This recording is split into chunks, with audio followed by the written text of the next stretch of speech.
iniciamos entonces la segunda sesión de Comisión de Hacienda, donde tenemos que conversar, dialogar respecto del nuevo proyecto de honorario. En ese proyecto, la idea que teníamos en el día de hoy, acuérdense que el acuerdo es despachar el día lunes en la comisión, y la idea que teníamos el día de hoy es que pudiéramos, tanto senadores de gobierno como oposición, hacer algunas propuestas, o que el gobierno también iba a ver de qué manera avanzar en una flexibilización de la primera propuesta que ellos habían hecho.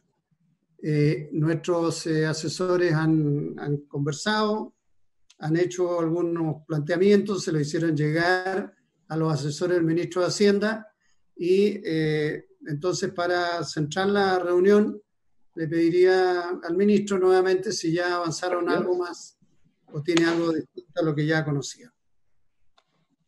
Ministro. Sí, senador. Muchas gracias. No sé si se ve en pantalla la presentación. Sí. ¿Sí? Bueno, es muy breve porque en realidad es una lámina donde proponemos cambios en línea con lo conversado la otra vez. Así que voy derecho al grano en qué consisten estos cambios. Así que me permite avanzar aquí. Ok. Se planteó nuestra discusión previa respecto al proyecto original de ampliar el periodo donde se empieza a devolver los recursos que habían sido obtenidos en este periodo de emergencia. Nosotros originalmente lo teníamos, se empezaba a pagar el año 2021, en abril del 2021, la idea es partir ese pago el 2022, ¿no es cierto? Entonces ese es un primer cambio, que es acoger aquello que ustedes mencionaron, que es dar un año más de gracia, manteniendo el plazo de 3 años a posteriori, es decir, estaríamos hablando de un periodo total de 4 años.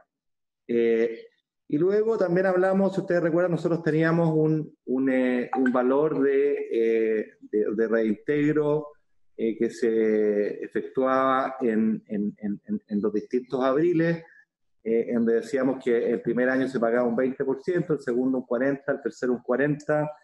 Varios de ustedes levantaron el punto, bueno, ¿qué pasa con los de menores ingresos? Y nosotros propusimos la idea de abordar esto a través de algún esquema de contingencia al ingreso, que tiene un subsidio explícito ex post, en el sentido que si la persona o el trabajador que recibió este dinero durante el periodo definido de tiempo y acotando el máximo de su ingreso anual que puede destinar a estos efectos, queda un saldo insoluto que, agotado el plazo, ese saldo insoluto se condona por completo. Entonces hay una componente de subsidio en un esquema de ese tipo, pero es un subsidio que es ex post en lugar de ser ex ante, lo que permite que solo aquellas personas que no han podido pagar queden liberadas de una parte del monto que debían reintegrar, pero aquellas que efectivamente tienen las posibilidades de pagar porque les fue bien, porque tuvieron ingresos a posteriori, puedan hacerlo regularmente.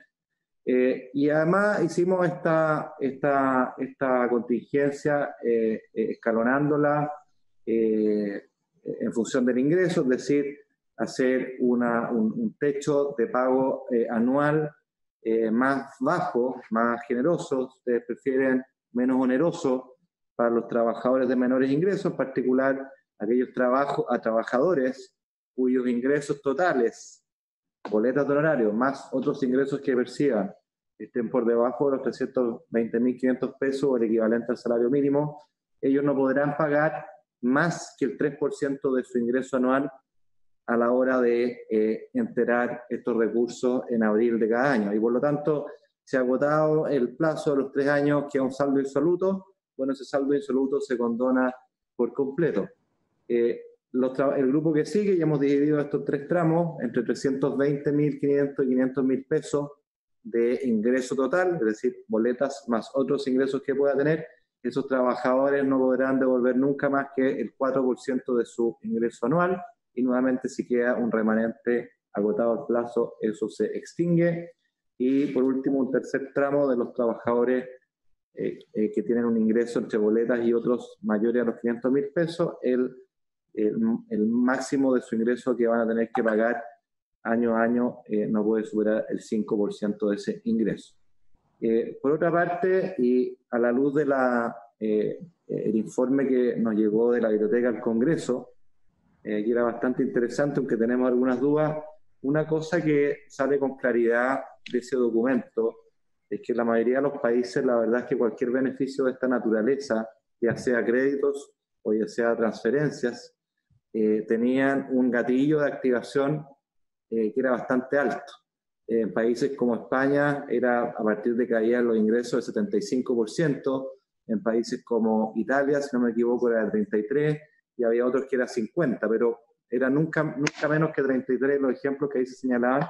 Por lo tanto, estamos planteando un cambio en esa dirección, que esto sirva para cubrir caídas en los ingresos cuando esas caídas por boletos de honorarios sean al menos un 30% y no un 20% como originalmente habíamos planteado. Así que eso, senadores, son los cambios que estamos proponiendo para esta discusión y más que llano a discutirlo con ustedes enseguida. Gracias. Muy bien. Déjame compartir. Muy bien, ministro. Ofrezco la palabra, senador García. Presidente, por su intermedio al ministro, ¿podría usted de aquí al lunes hacernos llegar ejemplos numéricos de cómo operaría el pago y el subsidio posterior? Porque ¿cuándo se gatillaría ese subsidio? ¿Después de cuánto tiempo no se logra pagar el monto del crédito? Yo creo que eso sería interesante para los distintos tramos. Yo pediría esa información. Gracias, presidente. Gracias, senador García. ¿Alguien quiere hacer alguna consulta? Senador Monte.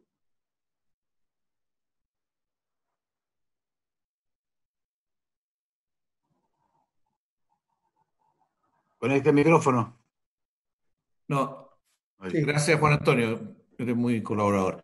Pero yo no quiero entrar todavía en la propuesta porque ya lo discutimos el otro día, pero a mí me impresionó mucho la información que usted nos entregó.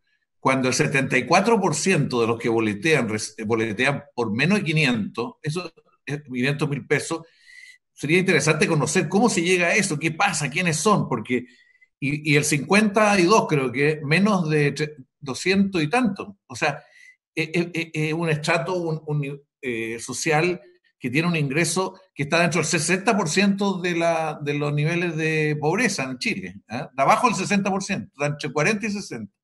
Entonces me gustaría ver si hay algún antecedente adicional, porque se los pedimos la primera ocasión para poder ver con quién estamos hablando. Yo hablando con otra gente me dice que aquí hay muchas personas que trabajan en peluquería, por ejemplo, bueno, la Isabel, pero hay muchas personas que trabajan en ciertos rubros que son de muy bajo pago, muy bajo. Entonces me gustaría saber, porque a lo mejor muchas de esas personas les puede convenir entrar al ingreso de emergencia, al ingreso básico de emergencia, ¿eh? No esta alternativa, no sé si lo han pensado eso. A mí me pareció que era muy poco ingreso promedio mensual el que reciben buena parte de las personas. Muy bien. ¿Alguien más quiere hacer la palabra? No, Senador, para entender. Senador Coloma. Perdón. Presidente. Senador Coloma, después el senador Lago. Bueno. Ricardo, ¿tú ibas a hablar o no? No, presidente. Sí. Yo agradezco la información, esto nos ayuda, porque ya cambió el proyecto y tenemos más datos. Yo tengo solamente 2 consultas, o sea, a veces tienen más datos. Yo algo pregunté, ¿se puede calcular exactamente cuántas de estas personas reciben exclusivamente honorarios? Yo creo que es re importante el punto. Es muy importante. No es lo mismo, para mí, a mí hace. Y segundo, ¿cuántos de ellos están en el sector público? Porque me imagino el sector público no ha hecho una reducción de egreso. Entonces, hay personas que están hoy día recibiendo más o menos en forma estable, por así decirlo. Me gustaría también tener ese segundo dato. El primero es el más importante, porque yo creo que eso nos permite hacer una idea más clara de cuál es la dimensión del problema, porque si alguien que puede estar dando una boleta, voy a hacer un ejemplo del senador Monte, de 200.000 pesos, es muy distinto si es la única boleta o 300.000 pesos, a que si además tiene algún otro trabajo por el cual él puede recibir, imaginemos, por ejemplo, 100 o 500.000 pesos. Eso hace un cuadro diferente. Por eso que es un dato que yo creo que es bien sensible para efecto de fijar esa política pública. Gracias, presidente. Perdón, presidente, pero a nosotros nos informaron de que era solamente que ellos recibían este ingreso, no otro. Carlos, perdona, para poder escucharnos. Escuchemos a Ricardo, después hace todo eso. No, es la misma dirección, porque puede ocurrir que haya personas que tengan contrato fijo, ¿ya? Y además tengan un honorario. Sí. Creo que es posible, ocurre, se debe ocurrir frecuentemente, entonces eso no sé cómo se hace para, o se suman, o hay que tenerlo identificado para saber los ingresos que tiene, ¿ya? Ese es un tema. Lo segundo, para entender en mi ignorancia, lo digo, cuando se habla de que el honorario equivalente a 490.000 pesos mensuales, estamos hablando de que la suma de las boletas que ha emitido al año da el equivalente a 490 mensuales. Me explico, porque usted puede tener una boleta por 12 millones de pesos y eso le da 1 millón de pesos al mes. ¿Me explico? O sea, la pregunta es, ¿estamos pensando boleta a boleta o el equivalente anual? Eso, perdóneme. El promedio. El promedio. Sobre las boletas. Correcto. Ya, y el movimiento, para decirlo de la forma que ha hecho el ministro en este proyecto ahora, es que retarda en 1 año el plazo para comenzar a reintegrar y distingue unos tramos respecto de los cuales se le pone un techo, un cap a lo que va a reintegrar, pero no es que no lo va a tener que reintegrar en algún momento, ¿correcto? Nadie queda excluido del reintegro. Así es. Fue lo que le planteamos. Eso es. Ya, ok. ¿No, Monte? No. Es que no, presidente, lo que pasa es que yo entendí que la información que nos entregó el ministro habían excluido a aquellas personas que tenían 2 fuentes de ingresos en impuestos internos, digamos así. Podrían tener otra fuente de ingresos, pero que en impuestos, no sé, eso es lo que yo entendí. Pero si están aquí con otros ingresos, sería muy importante tener esa información. Bueno, ministro, presidente. Sí, senador García. Yo entiendo que en el cuadro que nos entregó el ministro la semana pasada están aparte, en la primera parte, los que solo son honorarios, y en la segunda parte, y que suman 839.000 personas, y en la segunda parte, que suman 1.257.000 personas, están los que tienen honorarios más una pensión o un contrato de trabajo. Claro. Eso es más bajo todavía. Y que ese es el contenido de la información que nos entregaron.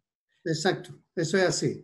Ministro, antes de darle la palabra, yo solo para que los pocos que siguen esta sesión y que he consignado en el acta, lo que después de la última conversación del miércoles, lo que nosotros planteamos, digo nosotros los asesores del senador Lago, el senador Monte y el mío, planteamos era algo mucho más simple, y quiero insistirlo, pero veo que usted lo descarta absolutamente.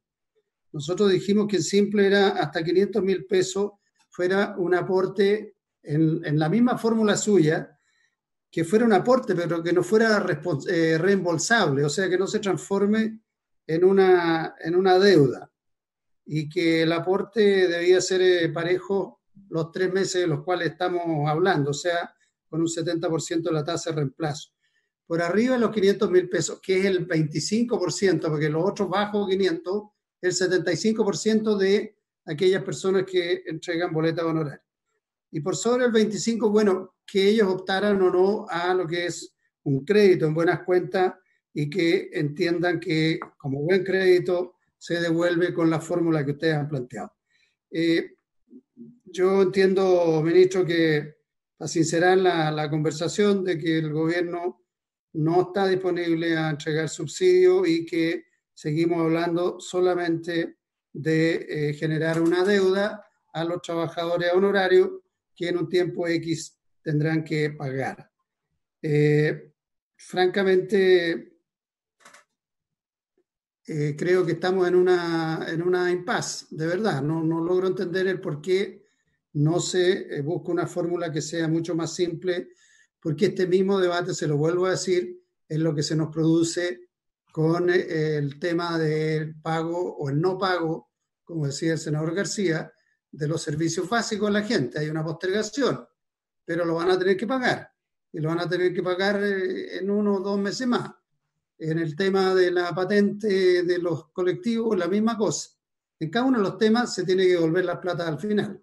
Entonces, creo que en la situación en que estamos, y este tema va a salir además, de todas maneras, en las propuestas que se quieran hacer para construir un acuerdo de carácter de más largo plazo, más estratégico, más nacional, en que podamos, por un lado, ver la cosa sanitaria, por otro lado, la cosa social y también la reactivación de la economía. Dejo constancia de esto porque la verdad es que estamos muy lejos todavía, el mismo de esta opinión. No sé qué piensan los colegas. Muy bien, presidente, muy bien, nos interpreta plenamente.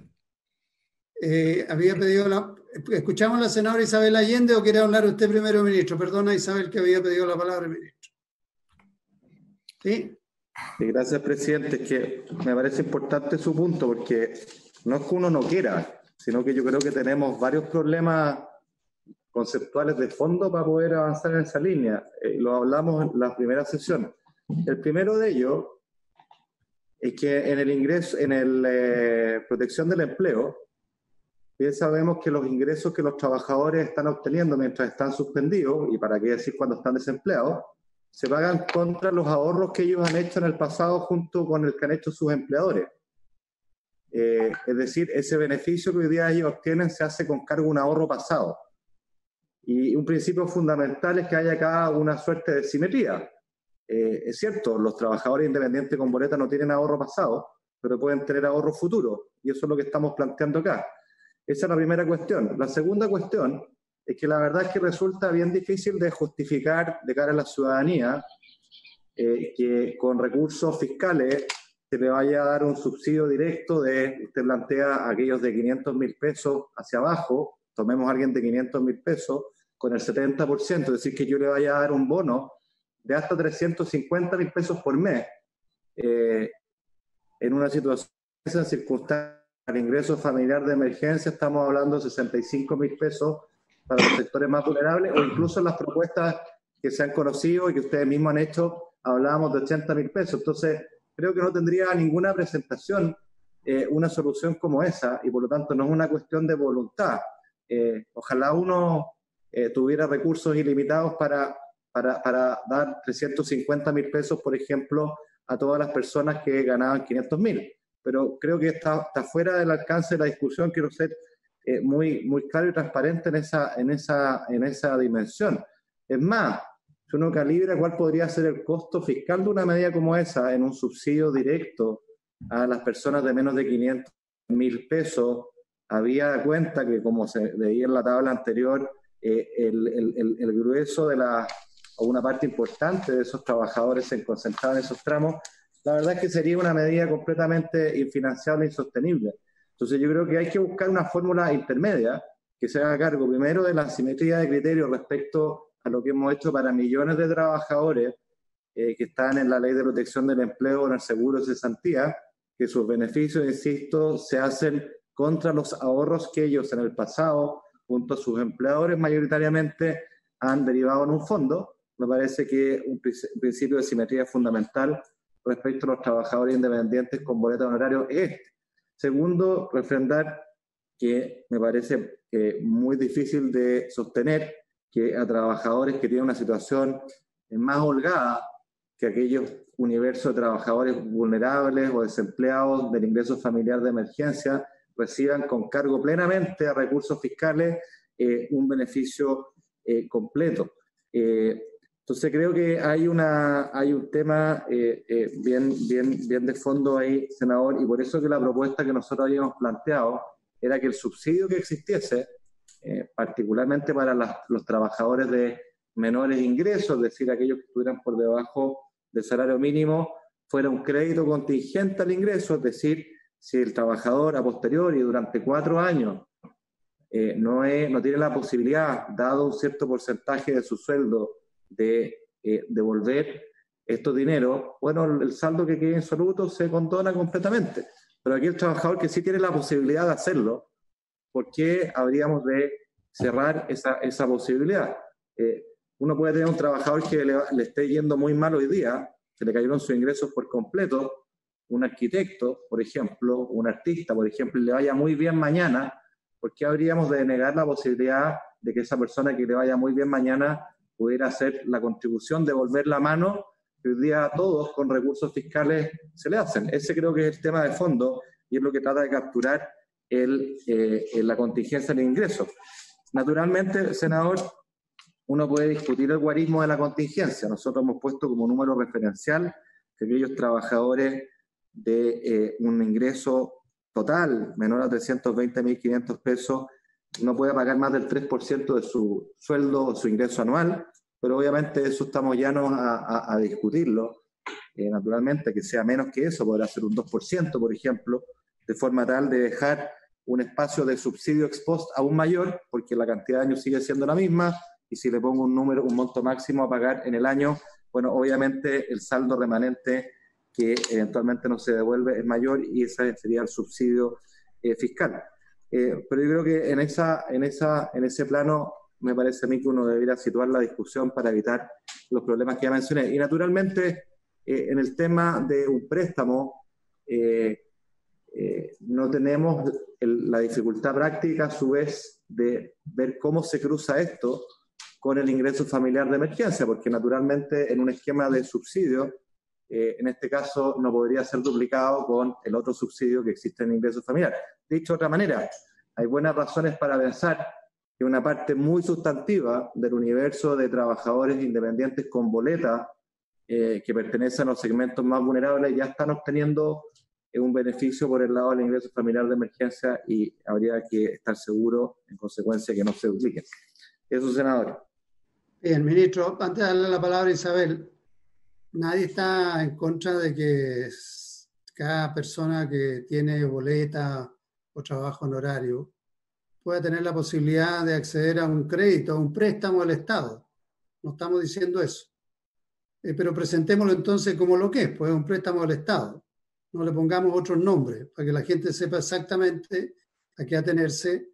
Y está bien, el que quiera lo suma como préstamo y el que no quiera no. Pero no digamos que este es un apoyo o algo, una ayuda o algo distinto, porque en la práctica no lo es. Senadora Isabel Allende. Después el senador Lago. Gracias, presidente. Disculpe porque yo no he participado en sesiones anteriores, pero efectivamente me llama un poco la atención, un poco la inquietud que tenía el senador Montes en cuanto a que parecía tan bajo si esta gente son exclusivamente boleta al horario. Se ve como un monto bastante menor. Sin embargo, lo que aquí se está haciendo es un préstamo.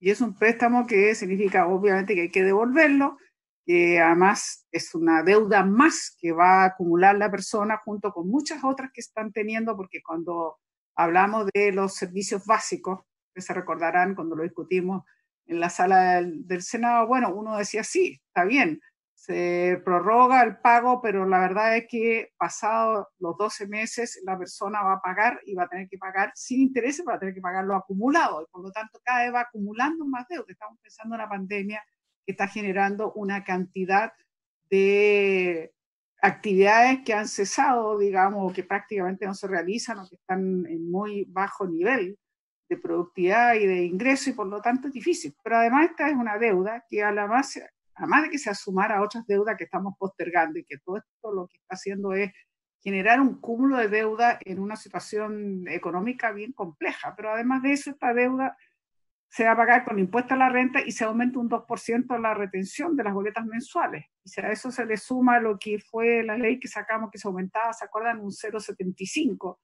de las retenciones anuales honorarios. O sea, la persona va a ir aumentando aún más, digamos, lo que se le va a ir descontando por préstamo. Es evidente que mucha de esta gente también debe tener, aparte de las deudas que dije que se prorrogan por pagos de servicio, también hay otras deudas. Hay mucha gente que tiene deuda universitaria, de pago o incluso de pensión alimenticia, no sé, hay otras realidades. Entonces sería bueno conocer en más detalle qué tipo de gente estamos hablando, porque de verdad a mí me parece que es como difícil no prescindir del escenario. Claro, es cierto lo que dice el ministro, puede ser que una persona se le abra una opción que no tenía en estos meses, pero eso también es un albur, o sea, no lo sabemos, y tal como está la situación económica, y tal como se está dando la cesantía, y tal como nos está viendo la reactivación, falta muchísimo para que empecemos incluso a trabajarla más a fondo. Entonces, uno prevé un horizonte bastante complejo. Entonces, suena bastante difícil que esto sea, al final es una deuda y que se paga acumulándose con más deudas, y el grado de viabilidad de eso lo veo difícil. Yo creo que debería darse una vuelta porque yo no sé si es lo que debiera hacer en este caso, y si no, derechamente decir, bueno, mire, esto es lo único que va a hacer el Estado para estos trabajadores independientes honorarios. ¿Sabe qué? Usted puede pedir un préstamo, porque lo que estamos haciendo es darle un préstamo y usted va a tener esta deuda. Y que la gente, claro, decida, pero no es bien poco solidario lo que estamos haciendo, en honor a la verdad. Claro, tenemos otras realidades, pero a mí me suena como muy complejo que esto tenga mucha viabilidad entre los trabajadores honorarios. Sobre todo que son de tan, no sé, sería interesante conocer más el perfil, por qué tan bajo monto estamos hablando. Muy bien.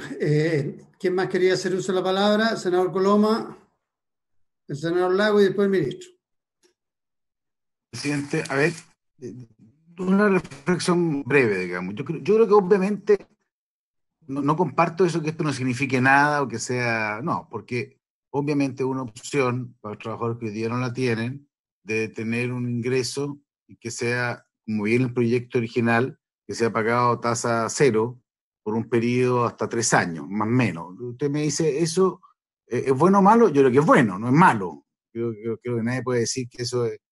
Pero yo tiendo a pensar, y voy a ser bien franco, que puede no ser suficiente. Digamos. Creo que tenemos que buscar una fórmula un poquito distinta. Tampoco creo que se pueda generar lo que aquí se plantea de situarlo que en un 70% del tasa de reemplazo, que son 500.000 pesos, y me da como 800 millones de dólares mensuales, que si lo hacemos por 3 meses, imagínense, sería más plata que entrega al ingreso familiar de emergencia. Tampoco me parecería muy justo. Entonces, yo no sé si podemos mezclar, ministro, una cosa, un poquito de los dos elementos, que haya algo de apoyo del Estado, un porcentaje, yo le digo un 20%, el resto, para que haya un incentivo adicional, para que usted pueda decir, yo estoy generando un ingreso, algo que no tenía, que es producto de la pandemia, más un crédito a largo plazo, que tenga,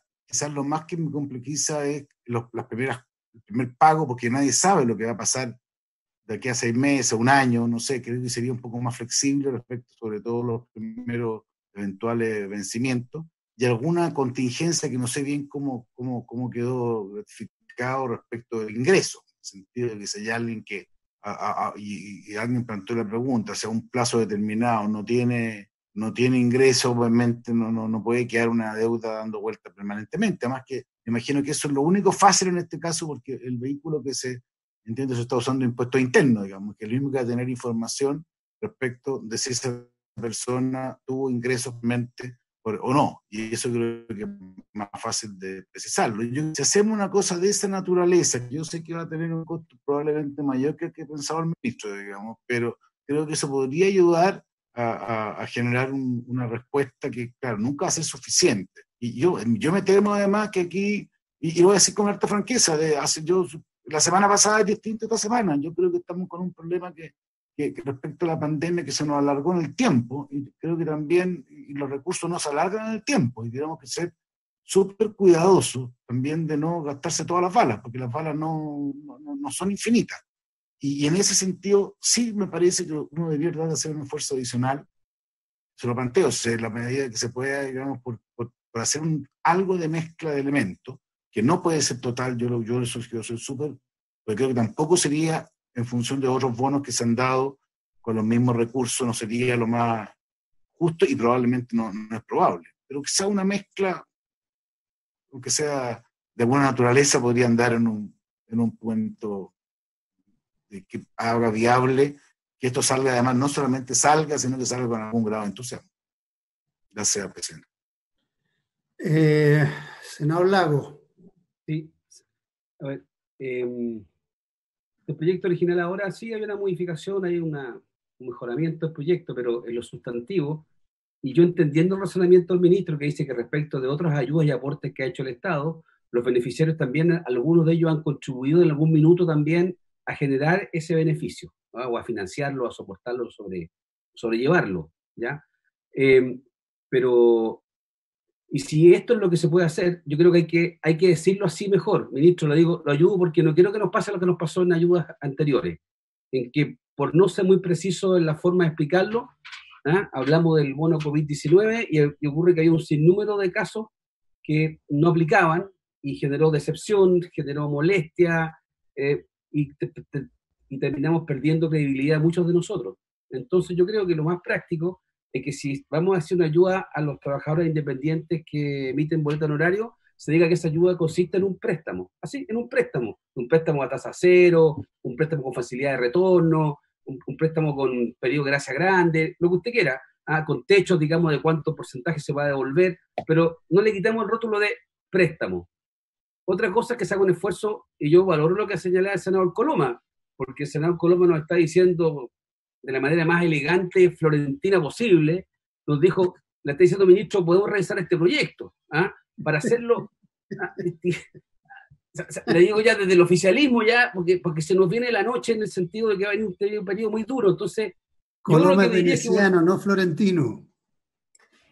Bueno, pero... Oye, los peores los de Venecia. No, pero que yo soy florentino. Ya. Entonces, ¿acaso en Florencia no podía tener diplomacia para decir las cosas? Ya.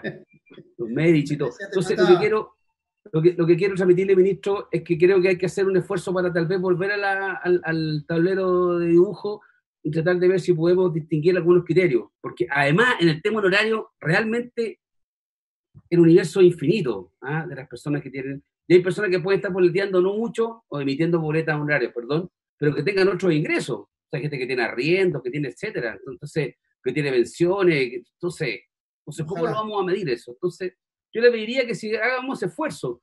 Está bien, yo acepto que aquellos que son de el monto más grande tal vez no le dé todo el beneficio, pero hagamos una fórmula. Eso es lo que quiero plantearle con mucho respeto, entendiendo que estamos trabajando con la mejor de la disposición, para partir con el pie derecho todo el proceso que comienza. Muy bien, muchas gracias, senador Lago. Ministro. Dos reflexiones. Una, lo que decía la senadora Allende. Como usted sabe, senadora, probablemente el proyecto original, que fue descartado en múltiples instancias, tiene un mecanismo de seguridad social. Y el mecanismo de seguridad social, si uno lo mira por flujo, sigue la misma estructura que esto. Yo tengo un beneficio hoy día a cargo de una cotización permanente mañana. No veo de qué otra manera se puede construir y financiar un beneficio, para ser súper honesto. No gustó la solidaridad de la seguridad social, fue rechazada por varios, y es por eso que este proyecto entra como un préstamo, como dijo el senador Lagos, y así lo he presentado yo en todas las ocasiones. Un préstamo que no es cualquier préstamo, porque es un préstamo que la verdad tiene condiciones de subsidio, y por lo tanto es un préstamo que en realidad ninguno de los trabajadores, o probablemente una larga mayoría de ellos, no podría tener acceso en ninguna parte. Porque no tiene tasa de interés real, porque tiene un periodo de gracia de 1 año, porque dura 3 años, porque es contingente al ingreso, lo cual es un subsidio ex post. Entonces, yo sé que la palabra suena un poco dura, sobre todo cuando uno la compara respecto a la motivación original del Ejecutivo, que era generar seguridad social, pero por alguna razón a muchos no les gustó.